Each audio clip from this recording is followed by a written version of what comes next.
Hi, I'm Todd Clough, and I'm here in Florida, and I am submitting this video as part of my application for the National Summer School Institute teacher mentor position. And after retiring from my official role for 30 years, and doing consultant work is perfect for me, but one of the things I still do is try to stay connected to kids. And so I do these weekly tutoring sessions where I get a chance to work with kids one afternoon, and decided I'd videotape some of those, and at least you can kind of get a vibe for my mentoring and facilitation skills. But the third session actually turned out to be a grandmother who signed in for her grandson who was not able to be there. So it opened up an opportunity for me to chat with her. So I thought that was pretty ideal. Also, for you can see how I work with others. So enjoy. It's a little long, but I think you'll find it engaging. I'm trying to combine my passion for AI as well as my interest in working with people virtually. So as I've learned about CapCut in order to compete with Miss Rachel for my granddaughter's affections, I have learned to put a few editing features in there. So hopefully it'll help with the communication. There you go. Thanks for your consideration. Welcome to another deep dive. Today we're going to be looking at some footage of Todd Clough working with students. This is part of his application to become an NSSI mentor teacher.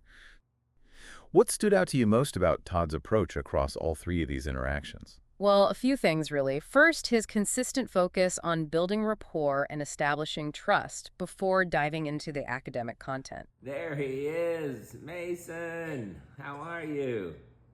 Good. That's a little drawing that I did. So I see. Do you see the little alien? Let me make him bigger here.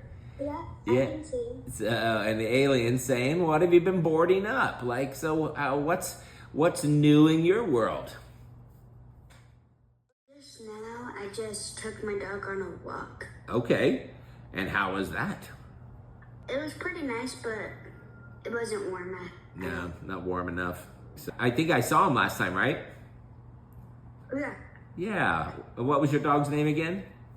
radio. Radio. I remember Radio. Just trying to connect with him on a personal level first. Yeah. That's such a key part of good mentorship, making sure students feel comfortable and respected. It's not just about teaching them facts.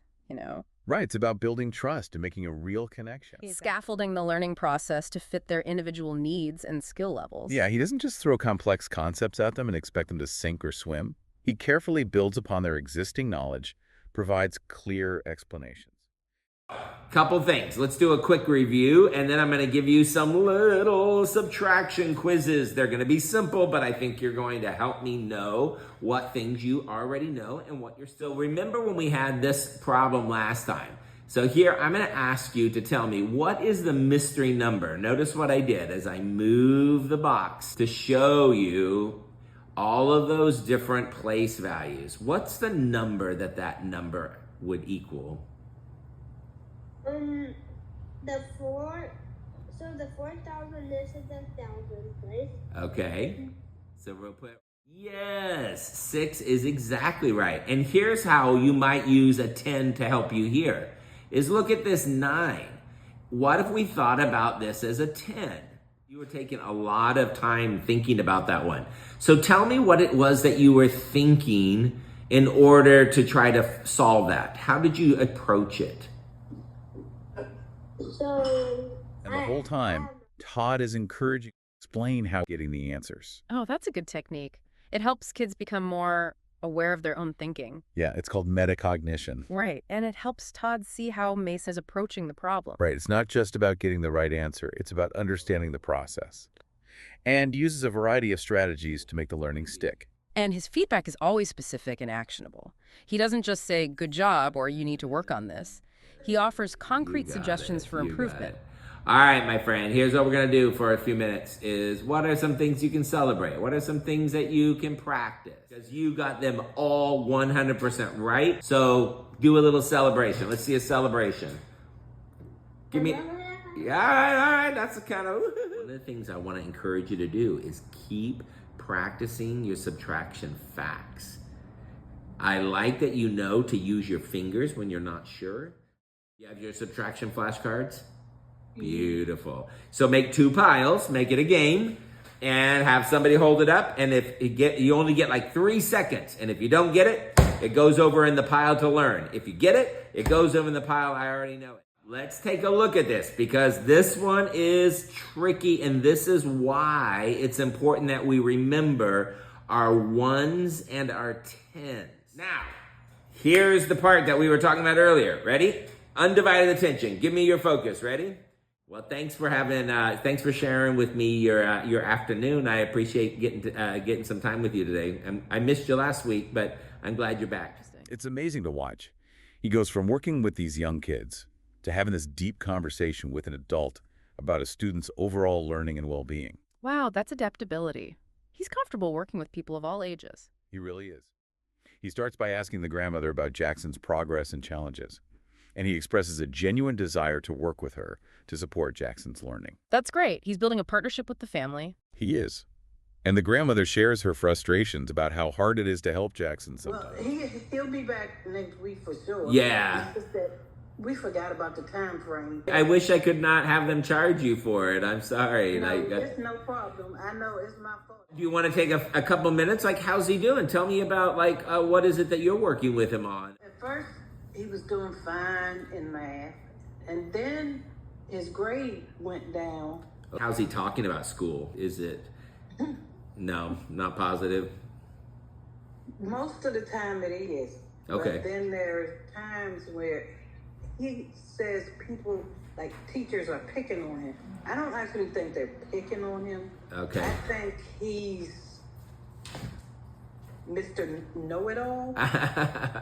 Okay, so I'm his grandmother. So Okay. He thinks I guess he thinks I don't know what I'm talking about. Yeah, I got grandkids, and they're getting to that point where they're looking at me. I'm not gonna take it personally. I recognize for whatever reason this is not about me. This is about your insecurity. I think it's awesome that you're trying to make sure he has some help, and that they call it the automaticity, like the fact that it just kind of pops into our brain when we see 5 times 5 is 25 or 6 times 6 is 36. That will help with some of his speed. The problem with math, just to make sure that you're clear, is that there's specific topics, and there are times when they get into a topic that they don't necessarily have as strong a foundation. He doesn't shy away from addressing the social emotional aspects of learning. He recognizes that a child's well-being is inextricably linked to their academic success.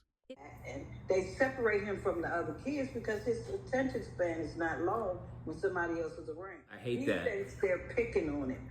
Yeah, when it feels, and it probably feels that way to him, right? Like in his mind, it's like I'm being singled out when, for even if it's something that he isn't necessarily consciously doing, right? As a principal, I would sit and talk to all of my parents, especially those that were like when they were leaving to go to middle school, and I would say, be careful that you don't define your child by this system, because the system was never meant to be as differentiated as we want it to be, and we're trying, but it's very. I mean, I don't know. He's a 9-year-old. Yeah. He's been through some stuff over the years. So. If writing is a barrier, is thinking about whether he's on the computer or like Word or any other kind of programs where he might type, is he can go and you can hit the microphone button and you can start talking into this. And I'm wondering, for some students who get really bogged down with getting their ideas down because of their handwriting or the way that they write, I wonder if it will help them to get their thoughts out easier if they could talk about it first and then take what it wrote and then they edit it and make it into their paper. So just different things. He encourages the grandmother to focus on Jackson's strengths and help him navigate those challenges without making him feel like there's something wrong with him. Right, building him up instead of tearing him down. Exactly. I like the information. Thank Yeah, okay. We'll talk to you later. All right, bye-bye.